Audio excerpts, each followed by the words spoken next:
just did a bad thing. I regret the thing I did. And you're wondering what it is. Tell you what I did. I did a bad thing. Alright, so I said it. If it came down to $40, I'd buy this damn thing. So guess what? It's $40, so I have it. I don't want to make this a long, drawn-out thing. I'm looking to be completely not impressed with this. I'm just going to go ahead and unbox this thing, see what we get inside the box, see how the presentation is, and plug it up and actually see it in person. I've seen nothing but videos and other people's videos on it, so I am really curious to see what the game quality looks like in person. So I'm not going to drag this on any further. Let's just jump right into this and open this son of a bitch up. All right, here we go. PlayStation Classic. So obviously this is the front. I really hate this stupid yellow thing here, but I guess they really had to let people know there is no way to power this thing inside the box. Fair enough, but it could have been a sticker. You know, I really like this box actually. I think the box is pretty cool, gives it an old school feel, but really hate that this is actually printed onto the box, but you know, whatever. Top, bottom, side, just kind of showing you everything that's in it, which is clearly not a way to power it. I believe it is USB mini, I believe. But anyway, this is the other side. 20 incredible games that defined an era. Not really. But the back just showcases the 20 games that are on here. I'm looking forward to a few of these. But I like this. I really do. I'm not gonna lie. I like the box. I think the box is pretty cool. I think it's a nice little display box. Some people like to display their boxes. I'm one of those people, but I really hate this thing. So cut through that real quick. All right. Okay, opens like this, kind of cool, I guess. And we'll just slide it out and we'll see how we are presented the PlayStation Classic. Now, I will say that's a nice touch. That is a nice touch, and I actually really enjoyed it. That's pretty cool. I'm not gonna front. I thought it would just be all the system and the controller just kind of wrapped in styrofoam there, but hey, that's not bad, PlayStation. You got something right out of this. That's a nice little unboxing right there. Now, how is this all gonna come out will be interesting as well. Let's see. Pulling it out. Oh, look how small it is. Holy shit. That's a nice unboxing though. That's a nice little presentation. I won't lie. I like this sitting on top. That is pretty cool. It's a lot smaller than I thought it would be. I mean, I know I have the NES Mini, but I didn't think it was gonna be, I don't know, maybe I have to take it out, but I don't know. It's just crazy to see a PlayStation, like an actual PlayStation 1 like this small. It's fucking adorable, man. All right, so go ahead and open this. First thing we'll take out is the console. Super light, feels pretty much just like the NES Classic. We'll go ahead and open this thing up just so we can take a look at it. Console itself. Got USB for 2 controllers here. Button for, I think for switching the discs, reset, and power button. Pretty cool. Yeah, it's USB mini, and then just the HDMI. That's pretty much all you got going on here. I don't really know what this is. Maybe that's just for looks, because I think the original PlayStation 1 had that like expansion port there or something that was never used or capitalized on, to my knowledge. But yeah, this console is pretty cool looking. I like it.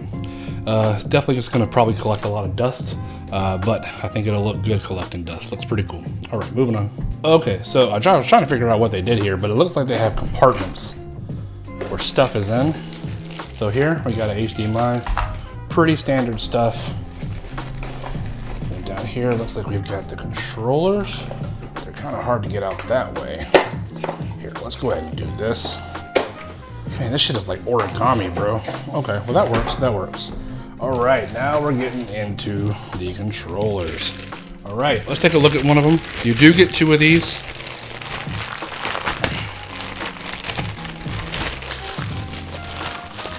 And voila.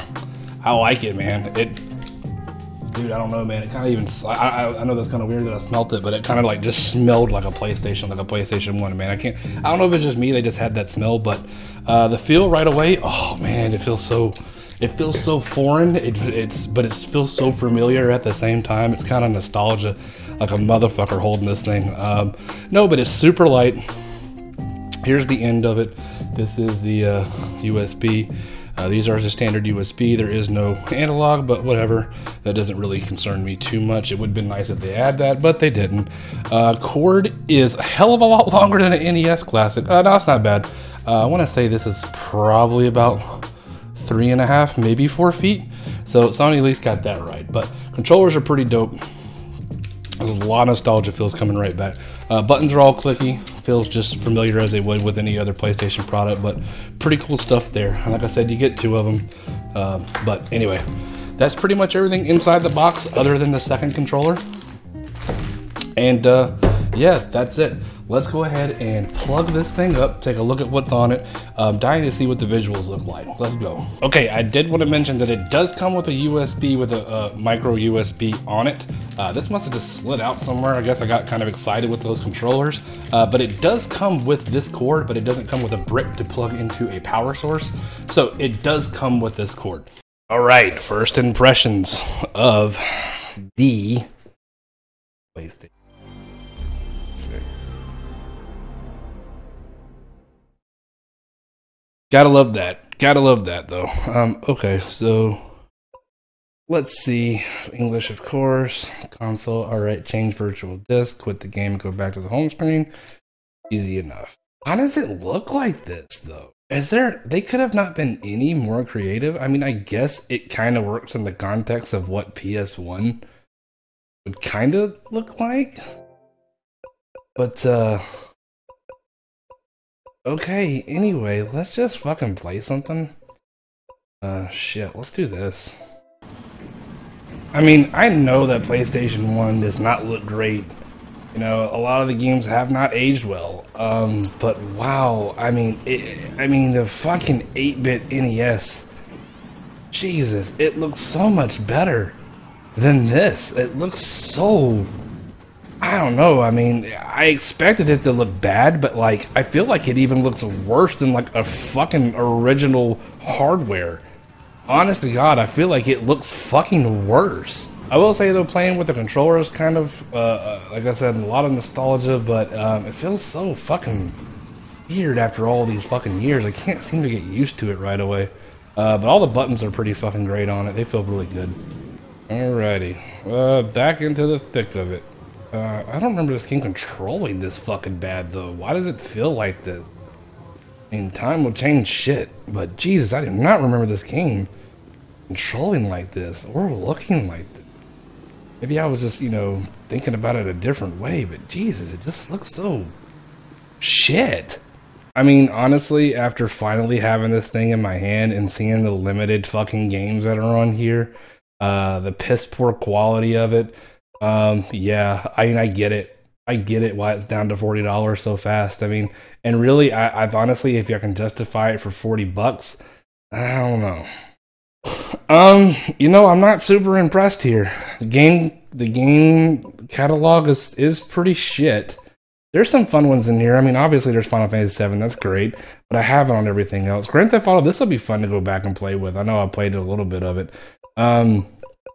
Resident Evil Director's Cut, that's fucking great that that's on there, but everything else is just kind of, Siphon Filter is cool, but you know, I mean, the thing is, after now seeing it, quality and everything is just, it's bad, like, it really is bad, and there's, like, no character here. I mean, look at this fucking screen, how generic and more boring can you be? It's not a secret what the screen looks like, but, like, when you're actually seeing it in person and knowing that you spent the money for this thing, it's a really fucking disappointing feeling. This is shit. This is doo-doo. It is hard to even imagine that this was fucking supposed to be $100. You know, I won't lie, when it came out, I was kind of curious about it. And when it dropped down to 60, I was curious even more. And I still said, you know what? I mean, I'm not in a hurry. You know, I can wait till it goes down to 40. And I said that if it went down to 40, I'd buy it. Well, here it is. $40 fucking wasted. Now, I will say the controller has a lot of nostalgia about it, and it feels great. A little PlayStation thing, kind of what I wanted it for, just to kind of go in my game room. It's tiny, but I think it's a nice little cool accent piece sitting over there with all my other game systems. I think that it looks really cool. The unboxing was not bad. It was a nice presentation. The box has a nice presentation on it. But what the actual flying fuckolas is this fucking shit? For $40, I mean, it's not the worst fucking thing in the world, I think. There are a good couple of games in here that if you've never got to experience a PS1, there's, you know, it's 2019. There's any fucking million ways to play these games, but if you really wanted to play it on a PlayStation type hardware or what have you, you know, if you never played Metal Gear Solid, there you go. That's that $40 just for that game on this is probably worth it if you've never played it. And obviously, like, Resident Evil Director's Cut is fucking great. Final Fantasy VII, one of my fucking favorite games of all time.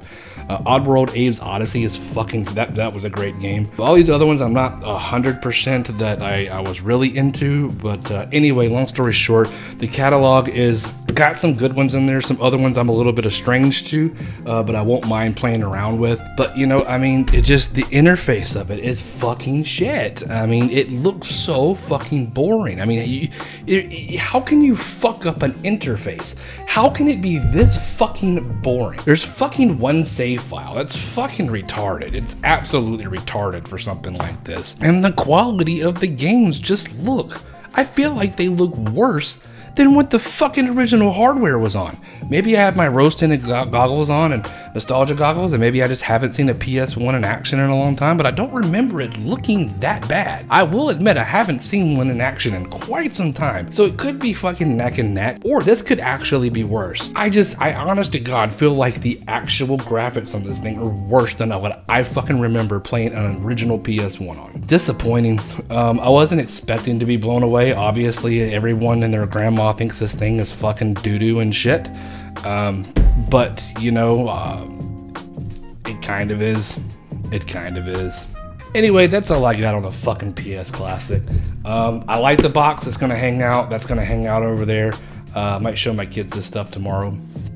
You know, they really don't understand retro games and stuff like that for the most part, but it'd be kind of cool to see their reaction to it. But anyway, Kamikaze Soundwaves here, fucking PlayStation Classic. Don't know what the fuck I was thinking. $40. I said I'd do it and I did it. Fuck me. Anyway, thanks for watching. Have a good one. Later.